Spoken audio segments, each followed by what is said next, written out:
This is TLV1.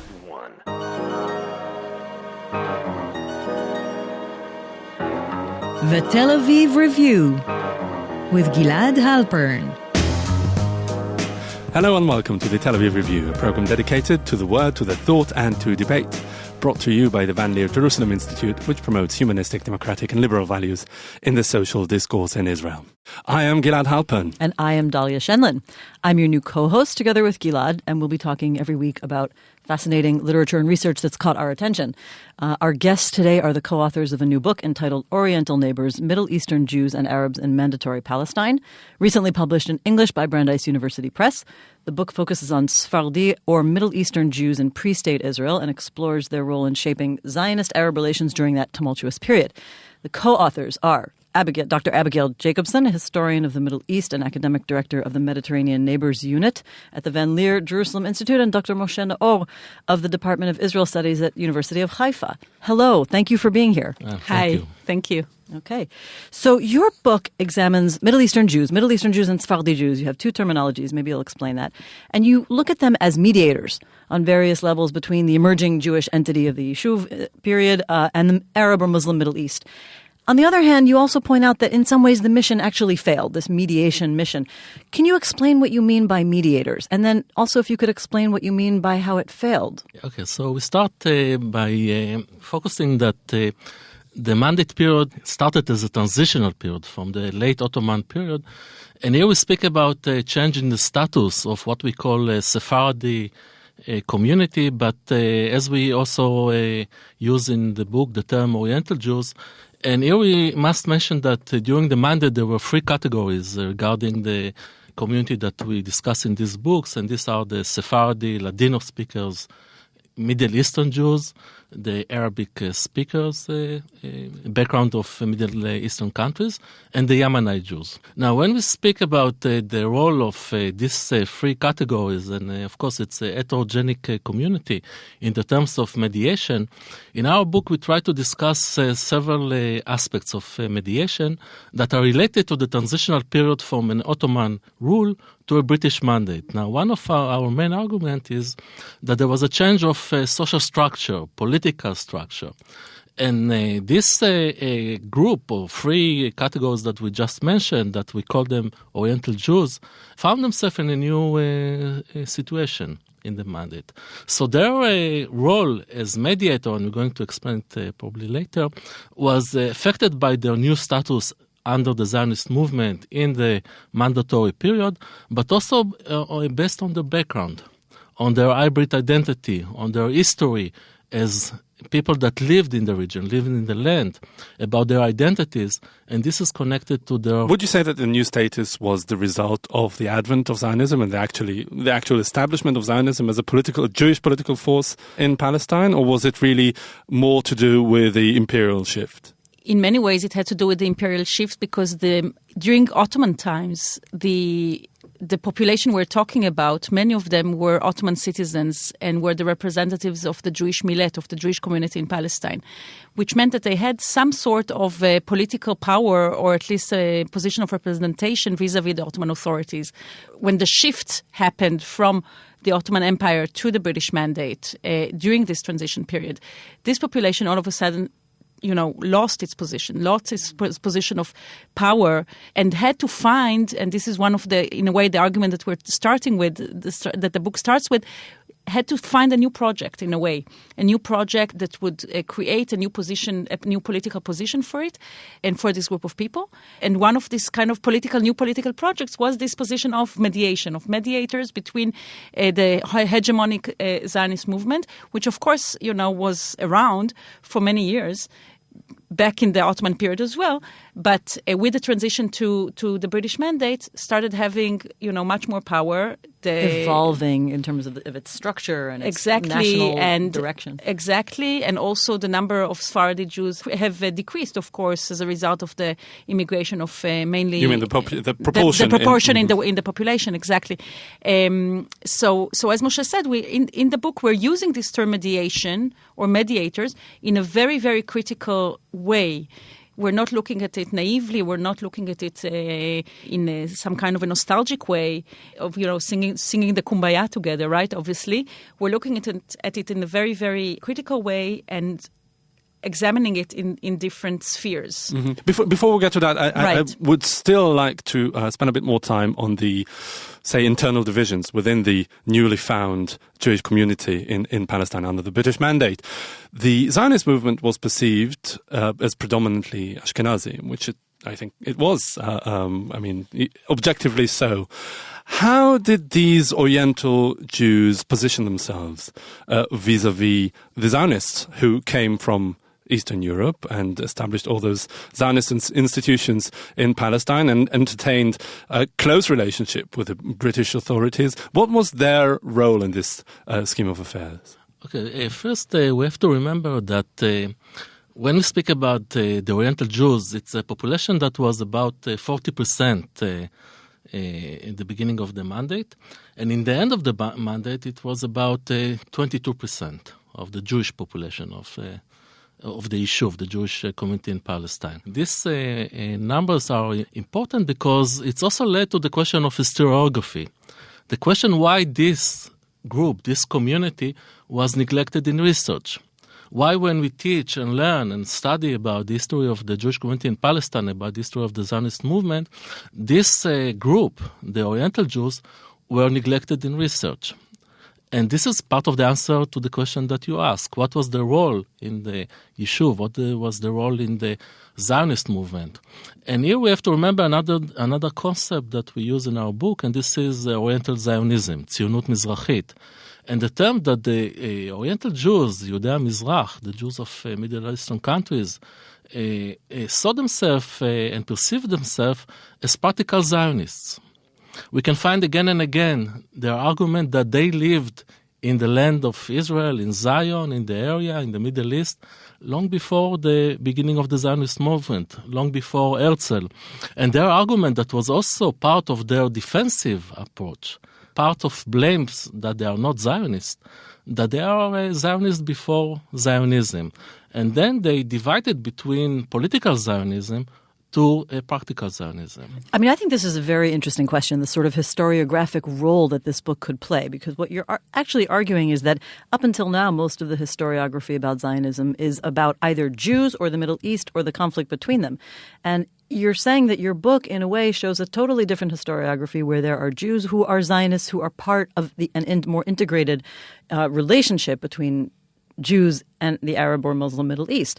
What kind of role do you hope this book will play? So, first of all, I want to add to what Moshe just said and emphasize that many of the people we are talking about were Zionists, right? And the question of what is Zionism is a critical one, right? There were different kinds of Zionisms in the plural. And this is something that I think is important to remember. We're not talking about only one single form of Zionism or Zionist thought. Many of them were also not Zionists and considered themselves, not Zionists or did not sympathize with the Zionist movement. Who would you say was the majority among the Oriental Jews? I would say that the majority were the Zionist ones. But when you talk about Zionists, I mean, Zionism has been accused of a form of neocolonialism, right? Right. But these are people who are indigenous to the region. Right. So doesn't that kind of change what some people would consider Zionism? Right. So in that respect, yes, it definitely may consider, may create some kind of a rethinking of what Zionism is. And again, I want to emphasize the fact that there were many Zionisms, many aspects of Zionism. But going back to your question, really the idea behind the historiography and what really brought us also together as two authors to this book has to do a lot with the question of historiography and the way this period in history and in general the history of this place is being taught and thought about in many ways, mainly in Israel but also abroad. In the US Academy, for example, we see oftentimes the division between the history of Middle East, the Middle East or Middle Eastern Studies Department and history of Eretz Israel, Israeli studies or whatever. And we came together to this this project from these two, in a way, sub-disciplines. I'm a historian who is working on Middle Eastern studies, Palestinian history. Moshe is a historian working on Eretz Israeli Zionist history, the history of the Yeshuv.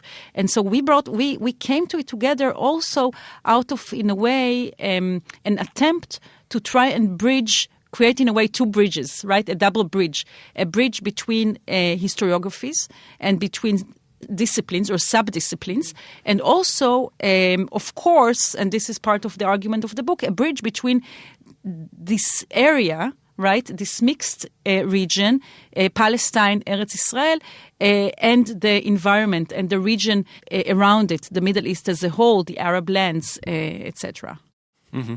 So can you take us through the mediation efforts vis-a-vis the greater Middle East? How did these Jewish Palestinian intellectuals, the Jews, the Oriental Jews in the Yishuv, how did they project the goings-on in the Yishuv in pre-state Israel to, say, the intellectual capitals of the Middle East, be it Cairo or Baghdad? And what role did it play in this respect? Okay, so first I want to add to what Abigail just said, that one of our main argument in the book was to challenge the division, as we heard, between Israel studies, Jewish studies, and Middle Eastern studies, and to place Palestine in the broader context of the Middle East. Now, in this approach, we try also to challenge the way that scholarship was studying the Arab-Israeli conflict, relations between Jews and Arabs. Now, we know that in historiography, we can find two main narratives regarding the status of Jews under Islam. Relations between Jews and Muslims in the Arab countries. One very optimistic, focusing on dialogue, on symbiosis.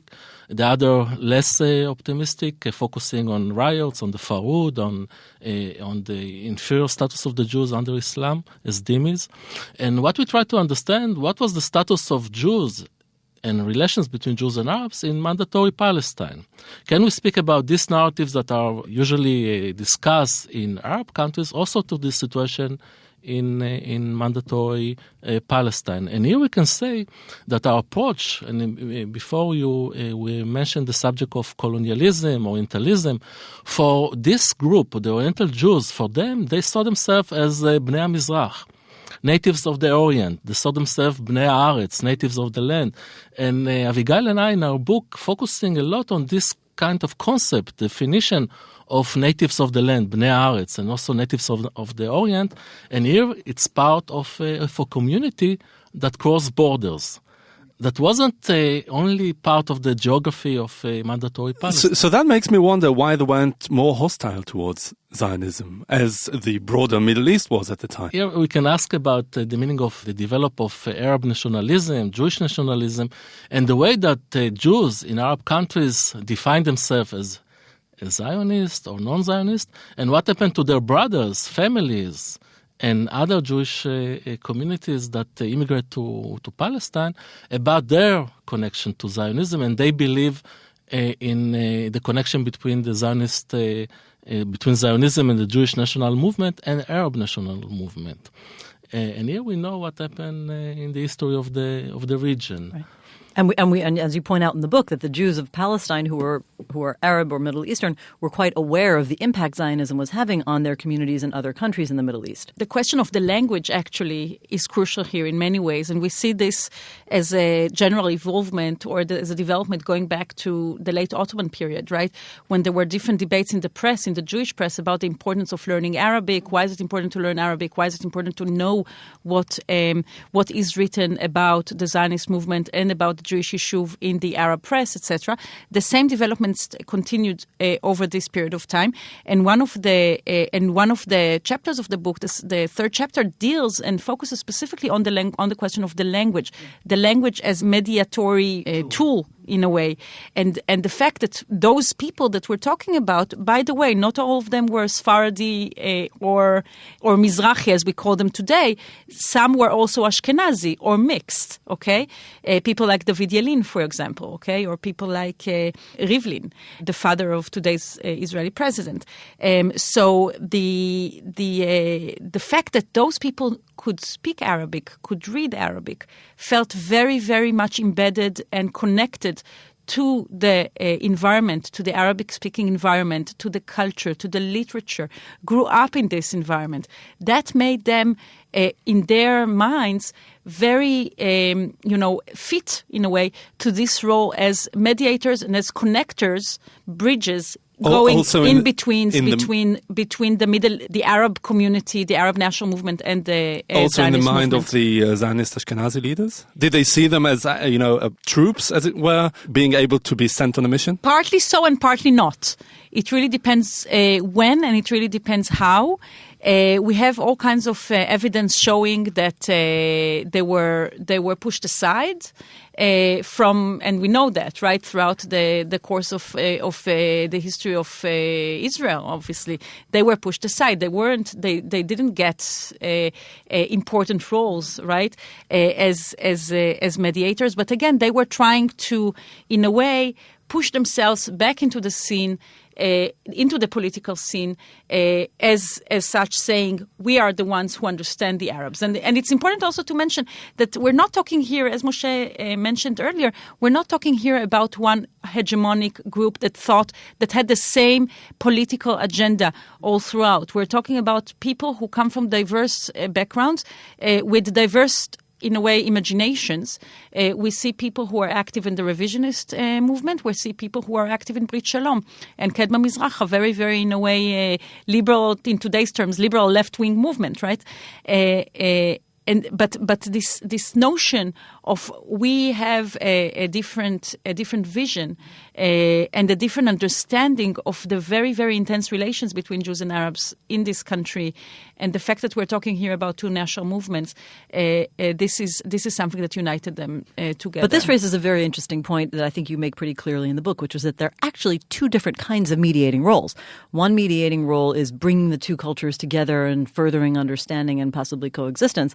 There's another mediating role that was sort of leveraging the tool of knowing Arabic culture, society, and language for, strengthening the Jewish side in the emerging conflict.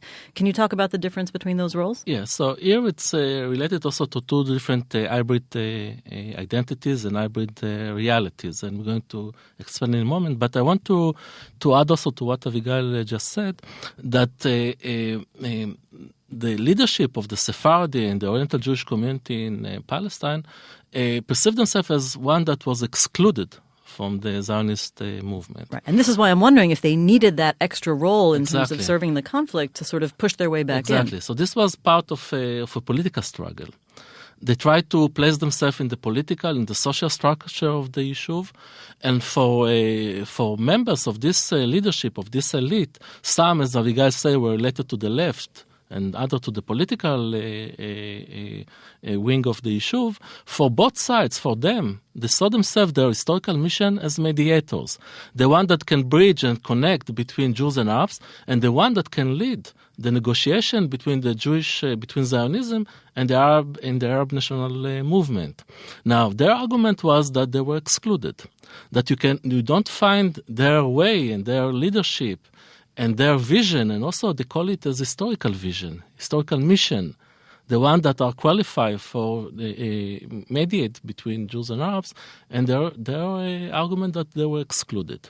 And then the reaction was focusing on their historical role, on the option that they have, their new perspective, and this was part of their role of mediators that, again, was part of an elite that was focusing mainly, as we heard, about cultural and also political mediation, but also we can find it in the level of the daily life.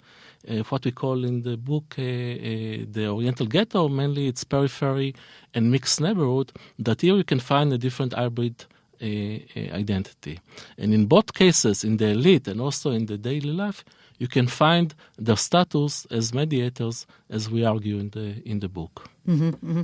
And I think that it's quite interesting that in some ways you notice that there's already in those early years, in the 20s and 30s, a sense of identification of the Mizrahi, Oriental, Sephardic community, whatever we want to, with all the different terms, with the right-wing elements of Zionist movement. And, you quote other people, you quote some sources on that. But, I mean, do you think that we can say that more generally? And if so, does that actually place the roots of this sort of association with the Mizrahi community and the right wing way, way, way before the 1970s? People tend to think of it as something that emerged with 1977.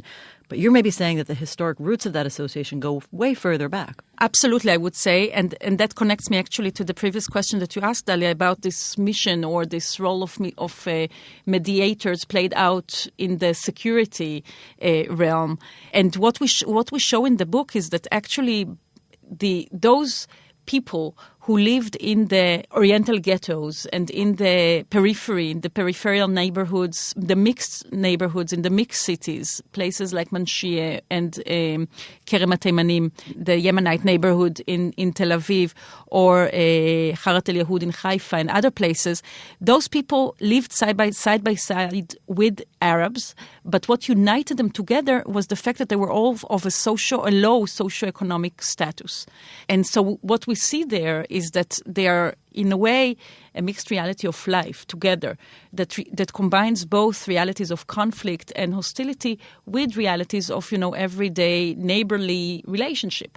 Now, from these neighborhoods, many of those who were called Mista'arvim, the Jews of Oriental descent who were recruited to the paramilitary organizations, to the Haganah, but also to the Lehi and the Etzel, they were recruited because of the way they looked like, because the fact that they spoke Arabic, etc. For them, they were in their recruitment. It was for them a way of gaining some status within the hegemonic Zionist movement. Okay, so for them that was some kind of an entry ticket to the place to be during this time, a place that they were not allowed to enter because of their background, because of their status, etc. So it wasn't just an ethnic thing; it was also a socioeconomic exactly. thing. It was a socioeconomic thing. We also see there are different levels here of the discussion. There is the national level, there is the ethnic level, there is the socioeconomic level. There's also the generational level. We see that there are the generation of the parents who were mainly focused or mainly lived in the city of Jerusalem.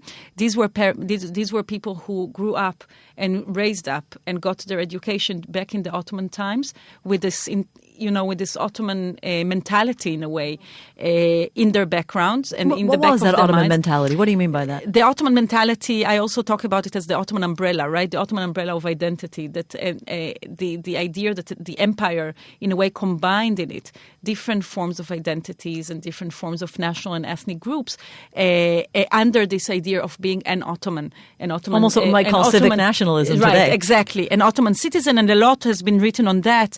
Michel Campus's book is one of the leading monographs that deals with this question. But the idea is that you live under a different reality, and when the British Empire, the British colonialism started, that brought into the picture a different set of loyalties, a different set of divisions. So we see the generation of the parents focusing or centering in the city of Jerusalem, and then we see the generation of the sons, or the second generation, that already was raised in a different political reality of the mandate. A reality of conflict? A much more, not that there was no reality of conflict before the mandate started in the late Ottoman period. We know that the conflict didn't start in the Balfour Declaration, right, obviously. But yes, the conflict became much more, much stronger in a way, much more apparent. And those are the people who already, lived in Tel Aviv, lived in other cities, and and also from which these Mista'arvim were recruited. So this is really one aspect of what you say, you call in the book as the Oriental Jews living in these mixed neighborhoods as adding to the friction. As you said in the beginning of this conversation, it wasn't just about singing Kumbaya all day, but actually in many ways, these Oriental Jews, their mediation was negative because they, in some fronts, they promoted or abetted the conflict. Other than Mista'arvim, what can you say about that? First, we have to be very careful about using dichotomies, categories, okay? And it's very important when we speak about political right and political left, about new Yishuv and old Yishuv, and about Orthodox community and modern community. And we know it, that in research, it's one of the important arguments that the Oriental Jews were in between. Okay, and when we speak about in between, it's also part of being in between in daily life, in these mixed neighborhoods.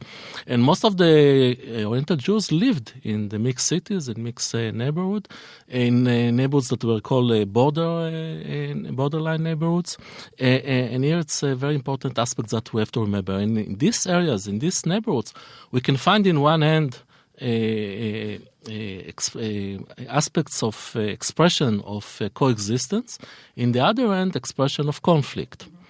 We can speak about Haifa, Haifa, Jaffa, but also about Tiberias, Tzfat, and other cities that you can find this kind of both aspects of conflict in one end and also coexistent in the other end. And one of our main argument is that these two sides of conflict and coexistence express the reality of living together. And this is in other words, there's a natural dynamic between different communities. Life, it doesn't have to be always negative. Yeah. In a way, it's a mirror image of what we have today with the Mizrahim in Israel, isn't it? That brings me to the question that I actually think that is a very important question to ask, especially because we have to wrap up soon. What is the possible mediation role today? That's where I want to focus, because in a way we have a range of views among Mizrahi Jews today. And of course, the concept of what it means to be a Mizrahi Jew in Israel has changed with the generations. It's diverse. There are some who are more traditionally associated with the right. There's, something we were referring to lately as the new Mizrahi activists who have sort of liberal approaches on various issues. There's always questions about whether Arab Israelis can play a mediating role with the Middle East.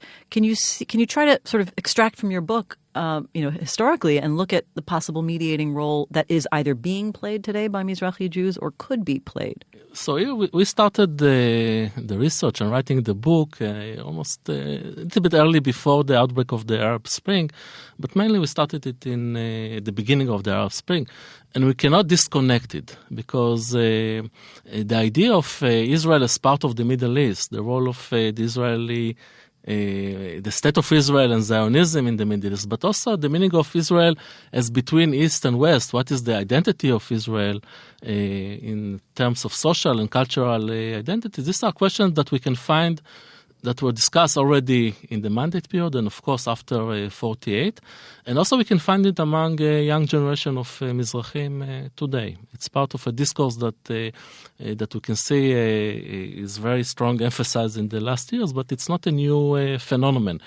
What is maybe new here? It's about generational identity, about what is the future of the Israeli identity will be.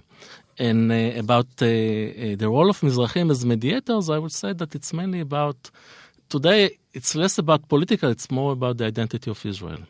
And we can speak about a Jewish and democratic state, a state that it's more oriented to the West, and what is the role of Israel regarding the East. And what we can find in our book, that this discussion was part of a discourse that was part of the mandate period, and the belief that Jews and Arabs can live together, that the Arab culture and Hebrew culture can be integrated or have a good, let's say, combination and integration. And I think this is one of the aspects that we want that people will remember when they read this book. Yeah, and I also want to, again, to remind you of the importance of Arabic here. And that connects me very much to debates about the role of Arabic today, the importance of Arabic today as a language. What does it mean? The language is of course, much more than just a language, right? Much more than just a communication tool. It's a question of culture, right?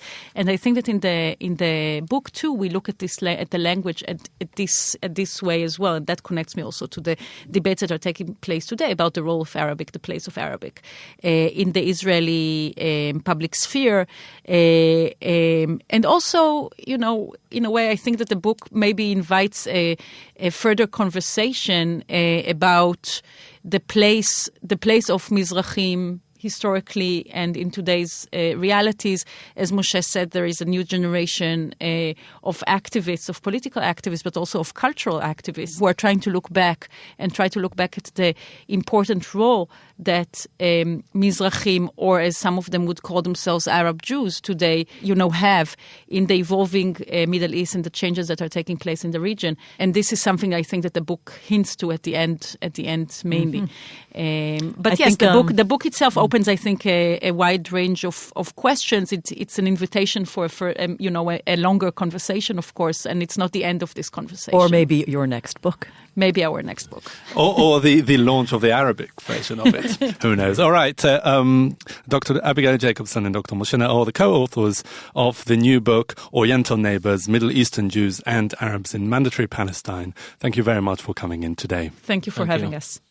And also big thanks to Tammy Goldenberg, our sound engineer, and to the Van Leer Institute for their generous support. If you like this podcast, there are many more where it came from. Just go to www.tlv1.fm/podcasts and take your pick. Don't forget to visit our new website, telavivreview.org, like us on Facebook, and follow me and Dalia on Twitter. Join us again next week for another edition of the Tel Aviv Review. And until then, goodbye.